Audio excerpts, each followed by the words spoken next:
हे भगवान, चलो सब मेहमान चले गए, सब काम निपट गया अच्छे से। अरे शादी ब्याह के घर में बहुत ही थकान हो जाती है।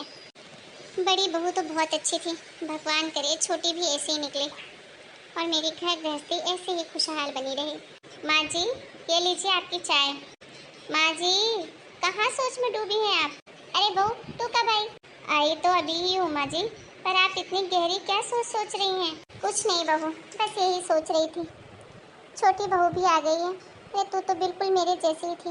मेरी तरह तूने इस ग्रह गृहस्थी को संभाल लिया था। पता नहीं छोटी कैसे होगी, कैसे इस घर गृहस्थी को संभालेगी। बस यही सोच सोच के डर रही हूँ। आजकल की बहुओं को सुनती हूँ, साल भर नहीं होते शादी के, हिस्सा बंटवारा घर का बंटवारा कर देती हैं। बस यही डर सता रहा है मुझे। अरे माँ जी, आप क्यों ऐसा सोच रही हैं? आप अच्छा अच्छा सोचिए, सब अच्छा होगा। जरूरी तो नहीं कि सबकी बहू एक जैसी हो। और जितना मैं छोटी को जान पाई हूँ, बहुत अच्छी है छोटी। बस उसे थोड़ा सा वक्त दीजिए घर परिवार को संभालने का, वो भी तो हमारे बारे में जाने। सब ठीक हो जाएगा माँ जी, आप बिल्कुल भी चिंता मत कीजिए। बस भगवान करे तेरे मुंह में घी शक्कर, हर बात तेरी सही हो और मेरी घर गृहस्थी मेरे जीते जी ऐसे ही खुशहाल चलती रहे। तू इस घर की बड़ी बहू है, इसलिए इस घर की सारी जिम्मेदारी तेरे पे है।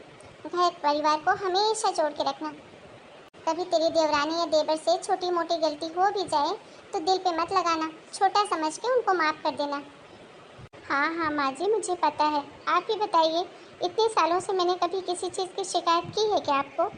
नहीं बहू, वो तो कभी तूने नहीं की। मुझे कभी एहसास ही नहीं होने दिया कि तू मेरी बहू है और मैं तेरी सास हूँ। तूने इतने अच्छे से मेरा ध्यान रखा है। अच्छा माँ जी, आप अपनी चाय पीजिए, मैं जाके छोटी को देखती हूँ क्या कर रही है। क्यों, अभी तक वो सोकर नहीं उठी क्या? नहीं माँ जी, पर छोड़िए ना, अभी अभी शादी करके आई है, थकान हो रही होगी। थोड़े दिन आराम करने दीजिए उसे, अपने हिसाब से उसको एडजस्ट करने दीजिए। मैं घर का काम कर लूँगी। वैसे भी छोटी नहीं थी तो मैं ही तो करती थी ना। अब एक जन के आने से इतना तो काम बढ़ा नहीं है, थोड़े दिन तो मैं कर ही सकती हूँ। ठीक है बहू, जैसा तुझे सही लगे तू वैसा ही कर। ये क्या? अरे अब तो देवरानी की शादी को पूरे 6 महीने बीत गए हैं और लेकिन देवरानी है कि किचन में आने का नाम ही नहीं लेती। सारा दिन बस आराम करती रहती है, इधर उधर ठल्ले मारती रहती है। ये जब नहीं थी तब बात अलग थी, अब आ गई है तो थोड़ा तो मेरा हाथ बटा ले। जब नई नहीं थी तब तो मैंने कभी उसे कहा नहीं काम करने के लिए, और अब तो कहने के बाद भी कुछ नहीं करती है। और ना ही सासू माँ उसे कुछ बोलती हैं, बस कोई भी बात हो तो मुझे 4 बातें सुना देती हैं। खैर कहेंगी भी कैसे, वो छोटे बेटे की बहू जो है। छोटा बेटा लाडला है तो बहू भी लाडली है। और वैसे भी देवरानी ने सासू माँ को अपने कब्जे में कर रखा है।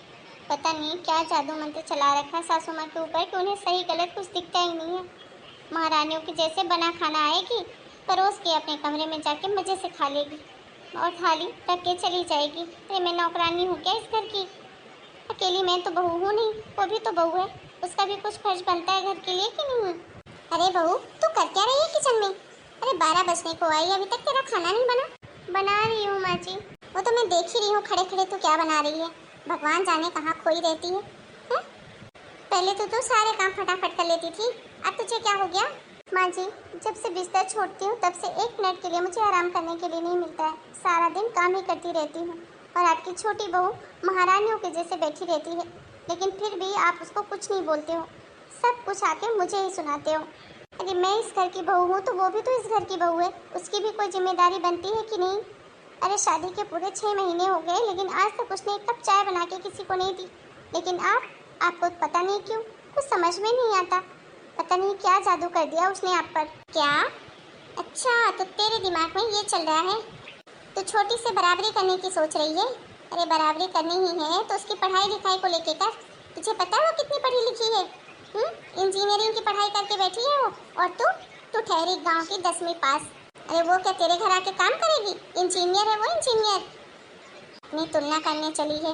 माँ जी, माना कि वो इंजीनियर है लेकिन नौकरी करने तो नहीं जाती ना, भले उसने इंजीनियरिंग की पढ़ाई की है। रहती तो घर पे ही है सारा दिन, तो घर में रहती है तो काम में हाथ तो बटाना चाहिए ना।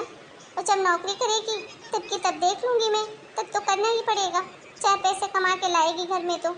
लेकिन ऐसे तो मैं उसको महारानियों के जैसे बैठाते हुए नहीं खिला सकती ना।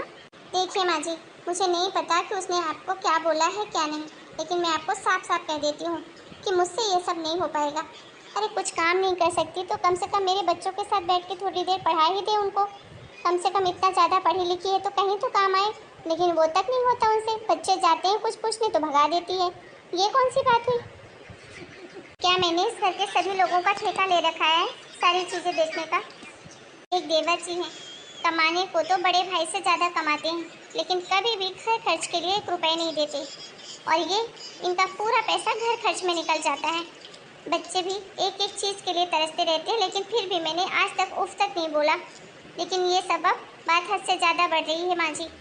मैं आपको कह देती हूँ, आप जल्द से जल्द कुछ सोचिए माँ जी। नहीं तो अगर मैं कुछ सोचूंगी तो शायद आपको बहुत बुरा लगेगा। फिर आप बोलेगी कि बड़ी बहू ने मेरे साथ गलत किया है। अच्छा, तो तुम मुझे धमका रही है? क्या कर लेगी तू? मैं धमका नहीं रही हूँ माँ जी, मैं सिर्फ अपनी बात बता रही हूँ। अगर आपको ऐसा लग रहा है तो मैं कुछ भी नहीं कर सकती हूँ। मैं ज़्यादा कुछ तो नहीं कर सकती, लेकिन मैं ये घर छोड़ के ज़रूर चली जाऊँगी, हमेशा हमेशा के लिए। क्योंकि मैं ऐसे नौकरानियों वाली ज़िंदगी अब और नहीं जी सकती। बहुत कर लिया मैंने इस घर के लिए, सबके लिए मैंने किया, लेकिन अंत में मुझे क्या मिल रहा है? सबकी बुराई। जब चाहे कोई भी मुंह उठाकर मुझे कुछ बोल देता है और चला जाता है। और इनको बोलती हूँ तो ये भी यही गाना गाते रहते, तू बड़ी है, तू संभाल के चल, घर परिवार संभाल के चल। लेकिन बस माँ जी, बहुत हो गया, अब मुझसे नहीं हो पाएगा। आप देख लीजिए आपको क्या करना है। मैं छोटी को कुछ नहीं कहूँगी, मेरा कोई हक नहीं है उसको कहने का। कि अभी आप हैं इस घर में, आप इस घर की बड़ी हैं, आप उसको बोलिए।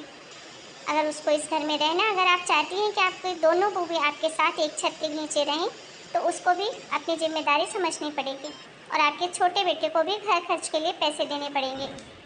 जब तक देवर जी की शादी नहीं हुई थी तब तक बात ठीक थी कि चलो देवर जी घूमने फिरने में पैसे खर्च कर देते हैं, लेकिन अब वो शादीशुदा है और उनकी भी जिम्मेदारी परिवार के लिए कुछ बनती है। अभी का खाना तो मैं बना रही हूँ माँ जी, लेकिन शाम का खाना मैं नहीं बनाऊँगी, आपको पहले बता देती हूँ। आप जाके छोटी को कहिए कि शाम का खाना वो बनाएगी, और अगर नहीं बनाती है तो सब लोग आज भूखे ही सोएंगे। शायद बड़ी बहू ठीक ही कह रही है। मैंने शायद छोटे बेटे के प्यार में बहू को भी सर चढ़ा लिया है। उसको उसका जो भी जिम्मेदारी है इस घर के लिए वो तो बताना ही पड़ेगा। तो दोस्तों, आपको हमारी आज की ये कहानी कैसी लगी हमें कमेंट करके ज़रूर बताइएगा। फिर मिलेंगे एक नए वीडियो में, तब तक के लिए आप सभी को बहुत बहुत धन्यवाद। राम राम सभी को। अपना और अपने घर परिवार का खूब ध्यान रखिए और कभी भी अपनी जिम्मेदारियों से जी नहीं चुराइए।